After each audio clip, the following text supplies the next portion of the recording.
I just want to ask you about the COVID inquiry. I know that that's something that's being run by the PMC, isn't it? That's right. Okay. Did you have any input into the composition of the panel as a department? No, I don't believe we did. No engagement at all? Not to my knowledge. Not to my knowledge either. Okay. Got an issue there? I'm just asking. Oh, it's all right, just the face you're pulling. That's my nice one. Trying to work, I was trying to read it. Okay. Okay, so this inquiry, though, it is going to look at economic matters in some form? Yes, the terms of reference, I believe, are public. It is. Okay, and the Treasury wasn't consulted on it? We may have been consulted on the terms of reference. I'd have to take that on notice, but I'm not aware we were consulted on the panel. And it is a broad-ranging terms of reference. We may not have been consulted on that. It's a very broad-ranging terms of reference, which leaves that inquiry to look at factors across the board associated with COVID, as far as I understand it. Okay. So an inquiry into COVID, which I imagine would look at the economic policies that were deployed by the Treasury Department, would be a matter of interest to the Treasury, would it not? Yes. Mm-hmm. Okay.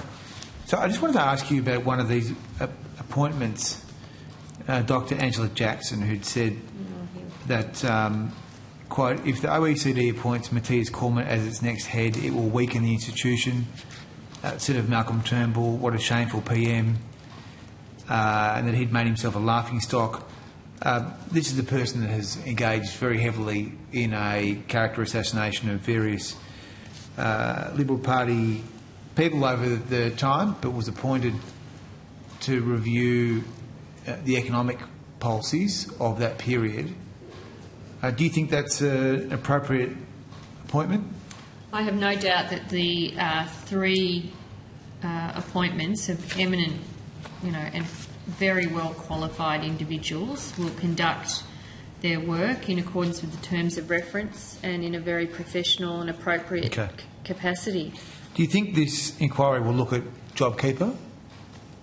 I think it has the scope to look at JobKeeper should it choose to. We've also done a separate evaluation in Treasury of JobKeeper. Okay, and that's your expectation, Minister, that it will look at JobKeeper? Well, I think the terms of reference would allow it, but it is an independent panel, so I think they're also able to choose the matters they look into. So I guess when you say the word independent, how can you be independent when you've spent so much of your career arguing political lines? They're independent of government in that sense, around directing what they can and can't look at, is the comments I was making. Okay. I accept that you don't support the appointment of Dr. Jackson, but I think if you look at her CV, she has a more than adequate, more than suitable qualifications to have been appointed to this role. I think the other appointments have similar definitely have similar merit. They're three eminent Australian women doing, no doubt, a very professional job. So I guess when you say independent of government and you appoint someone who's been so politically partisan, how can you expect to get an independent outcome?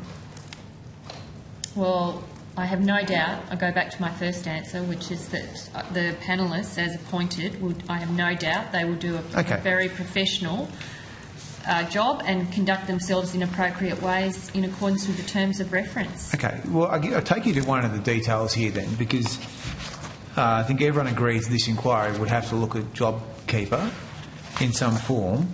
Dr. Jackson said, quote, the design of JobKeeper was so flawed, but the Ray inquiry by the Treasury had said that it had been a value for money program and it delivered broad societal benefits. So you've appointed someone to review JobKeeper who said it was a terrible idea, but your own independent review of Treasury has already said it was a good idea. And all that information will be available to the panel through their work. But do you think that damages the credibility of the review? No, I think you're trying to damage the credibility of the review right now. So no, I don't accept that. No, I'm asking questions of you I know, as, and I'm answering them. as someone who's played a role in appointing people to do a so-called independent review, evaluation of a program when they've already expressed public views about it. This is not a review into JobKeeper. It may look at JobKeeper. I imagine it probably will. It is to look at the COVID-19 response.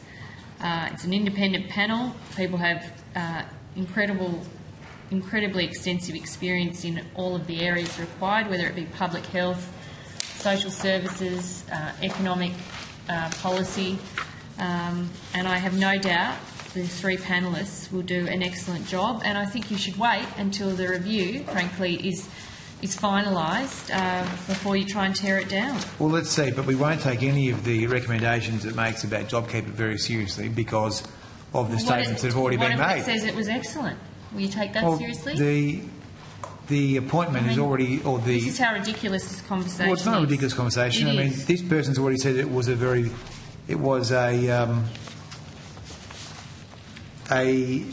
bad scheme, poorly run scheme. So, do you think that was you stand by your appointment? Do you? Of course, the same government question's does. been asked multiple times and No, answered Of course, the multiple government times, does, so- and I think the only person trying to discredit the review at the moment is you. I haven't heard anyone else who's engaged with that review raising a similar concern.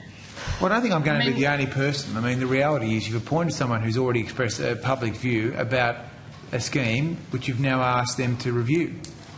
Well, we have appointed them to do to be part of a panel. We've appointed 3 people to be part of a panel that looks at the Australian government's response to COVID-19. They are eminent Australians, qualified in their own right, and I have no doubt they will conduct themselves in an appropriate way that hands an independent inquiry to government, and then once it's handed down, then by all means have a crack. I think it's pretty cheap to do it beforehand. No one will take it seriously. Thank you very much.